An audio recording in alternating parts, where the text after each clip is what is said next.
Hello, and welcome to another episode of the Fort Salem Witching Hour podcast. This is a fan-run podcast all about the amazing show Motherland, Fort Salem, which airs on Freeform and Hulu. We've been doing this show for a while, but now we're in the off-season, and so we've got something very special for you all planned today for this episode. I'm your host, as always, Jessie, and with me is the lovely DJ. Good morning, DJ. Good morning, Jessie. Oh, well, DJ, we are welcoming our first guest ever onto the show. This will be interesting. We've never done this before, so this is a virgin maiden voyage here on the three-way podcasting scene. So, welcome to our first ever three-way podcast. You know him better on YouTube as AbnormallyAdam. He is the king of the reactors. Welcome to the host, Adam. Hello, Adam. Hello, everybody. Thank you so much for having me. This is so exciting. Yes, the king. Really? Oh my god, please. You are the king of the reactor videos, man. I tell you what. Thank you. Well, as much as I'm excited to talk about Motherland, I'm just as excited to actually talk about you and some of your reaction videos, because I think reaction videos are just super fascinating to me. I actually started watching your reaction videos through Winona Earp. So I actually saw you starting to react to that show. And then I ended up following you over to some of my other beloved shows. Like I love Legends of Tomorrow, which I know you react to, and you start, have a lot of overlap in the fandoms. I think, I think fans tend to, in genre, go from like show to show together. 100%. But, when I first saw reaction videos, I was like, what even is this? It was like a super compilation of everybody freaking out about Way Hot. I'm like, do people do this on the internet for money and fun? So I would love to tell us all about how did you actually get into reaction videos? Like, what was your first reaction? Like, why did you start doing this on YouTube? I had this channel AbnormallyAdam for, I think it's been about 5 or 6 years, and we'll just put out random videos on my phone, like whatever. It was nothing big, and I'm like, and then I started getting like a lot of traction. And I'm like, I should actually do this properly, because I was like, I have this channel with these followers, like I should, start taking it more seriously. And then I was like, I didn't know what content to put out. I was just like kind of figuring out what I wanted to do, and then I happened to see a reaction video to Supergirl. And I started watching like a whole bunch of them, and I'm like, actually, because obviously I watched Supergirl, and I was like, I could do this. Mm-hmm. So I did a reaction video like in season 2, and it did really well actually. And I was like, oh crap, all right, cool. And I kind of just started doing Supergirl only. It was like one reaction a week. I was like, yeah, perfect. And I was like, this is like something I'd like to do. Mm-hmm. And then eventually now I'm doing like 7-8 shows when the seasons are on. It's been I've learned so much along the last 4 or 5 years. It's been insane. That's amazing. That's almost like a full-time job doing 7 or 8 reactions a week. Almost.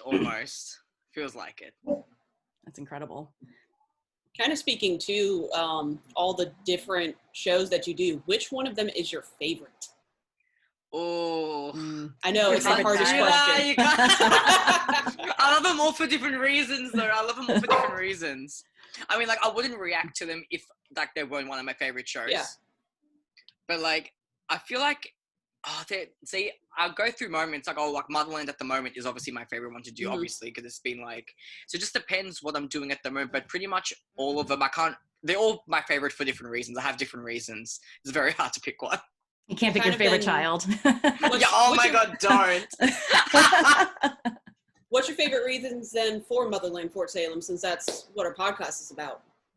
Well, Raylla, obviously, one of my favorites. Clearly, I mean, for me, But it's such a different show. It's it's something I haven't seen before, and the characters are amazing. I fell in love instantly with everybody, and it was such a wild ride, and I was like, holy crap, this is it's just good, it's a quality show. Mm-hmm. And I was like, obviously everyone recommended it to me, so you have to react. I'm like, okay. And then I just fell in love, and that's it. I fell in love with it. But Raylla, let's be honest, Raylla. Yeah. Absolutely.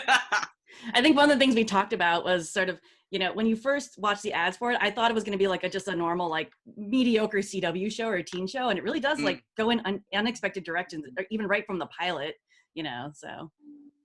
100%. I can agree with that.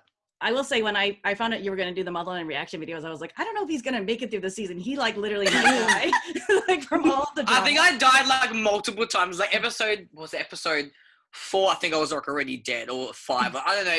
It was a lot. It was a lot. Yeah. But so worth it. Yeah. So worth me dying every week. Oh yeah. worth it dying every week. Amazing. Or every episode. So I would love to know, so obviously you've got about 7 or 8 shows you react to now and you love them all, but are there shows that you just don't react to for whatever reason, but are also like what's your top show that you're like, I just don't want to react to it for like whatever reason? Maybe it's too personal or it's just not like a reaction worthy show?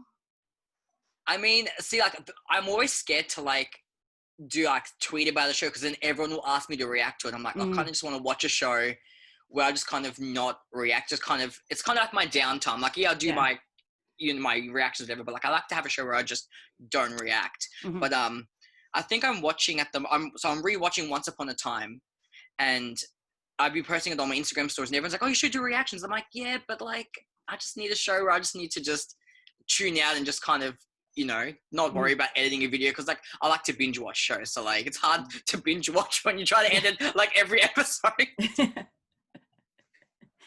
Cool. I think we've talked about why you decided to pick up Motherland Fort Salem, but you know, obviously you watch a lot of shows, and you know, how do you think that the first season of this show measured up to maybe some of the first seasons of the other shows that you watch? I feel like with like shows that have like 10 episodes, they generally they pack a lot into 10 episodes because like they have to get the story done. But like TV shows that have like, 20 episodes or like 22 episodes, like that kind of, they usually have like filler episodes, so you kind of just like, oh yeah. But Motherland, you just get straight into it and you just like bang bang bang, like all this like content, all this like drama, everything happens, and you're just like, holy shit, you can't really catch your breath because you're just like, and they just chuck everything at you. But like that's what I love, because I think now, because TV shows have like changed now, like everyone's binging, like it's just such an easy binge. I think 10 episodes is, because people don't like to wait, they want answers like straight away. So like that's why Motherland, it's just, it had 10 episodes, like each episode like is jam-packed with like, information, everything. You can't really miss an episode. So that's why I think, yeah, that makes sense.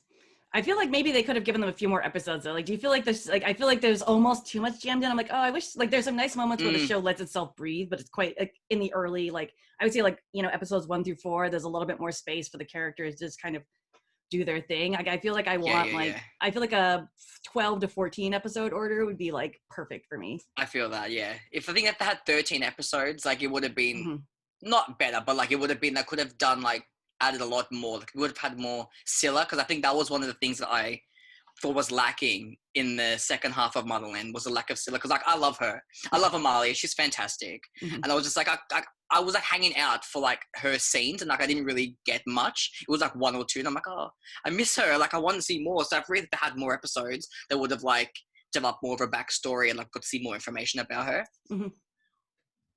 Great. Kind of going through the season, what was your favorite episode? Ooh, I think that's all. Okay.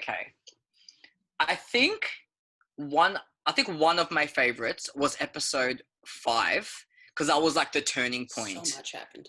Yeah, that was like the turning point. I was like, holy crap! Like this is, they turned it on their heads. I was like, what? Everything happened. Like, Scylla defied the spree. Abigail's cousin got murdered by, we thought was the spree. Obviously, it wasn't the spree. But like everything just happened in that last 10 minutes. I was like, holy crap! That one, and then I think also, obviously the finale, because that just. Yeah. The last 10 minutes blew my mind. I was just like, they just plot twisted me on every angle. I was like, what the hell are you doing? I was done. Yeah. Kind of actually talking about that. So I'd watched a couple of your videos. I'd never watched reaction videos. And honestly, Motherland Fort Salem, I hadn't gotten this deep into anything until this show.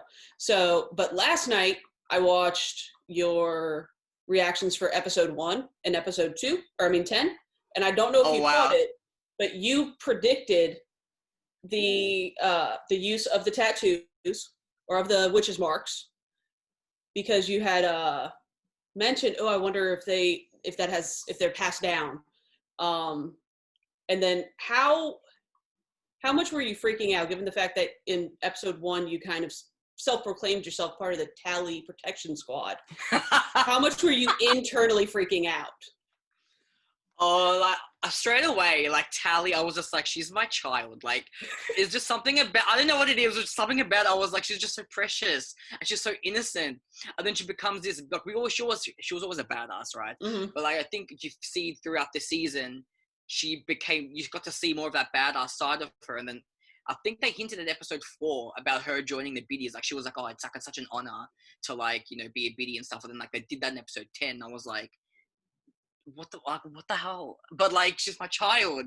Like, I have to protect her. Like, no one's harming. No, then they all became my children. But like, Tally was like my OG child. No one can harm her in any way. So would you say, Tally, if you had, I'm going to make you pick your favorite child. Like, who is your favorite primary character? We'll say like in the main cast. Oh my God. And who's your favorite secondary character? Not in the main cast there. Oh, I feel, see, they all the main girls are like amazing. I feel like maybe if it's not Tally, it might be Scylla. Only because she's so complex. And and like Amalie's performance in the whole show, just you get drawn to her like like Raylla was. You just get drawn to Scylla's character, and like she's just so interesting, and like I want to learn so much more about her. So if it's not Tally, it might be Scylla. But like I love them all for different. Like I love them all. But secondary, maybe. Oh, who's not Garrett? Oh, well, yeah, maybe Garrett, but his friend, the gay one. I like him. Byron, he's so cute. I love him. We needed more Byron. Yes. I think. Yes, I believe. That's another reason we need it 12 or 13, because he needs to be basically Rayla's marriage counselor. 100%. I loved him. He was so cute. I'm like, I had to protect him already. Like, he's also my son. It's fine. Like, I already claimed him. It's fine. Yeah. I was like, well, he's so handsome. He's so cool. Like, I love him so much. I was like, more Byron. Like, we were like, more Yes. more of that character. They actually said that next season they're going to have more male character, like more screen time for male characters. So I was like, well, I hope Byron's on the list. I'd rather see more of him than he better be on the list. Yeah. All right. He has to be on the list. He has to. Yeah.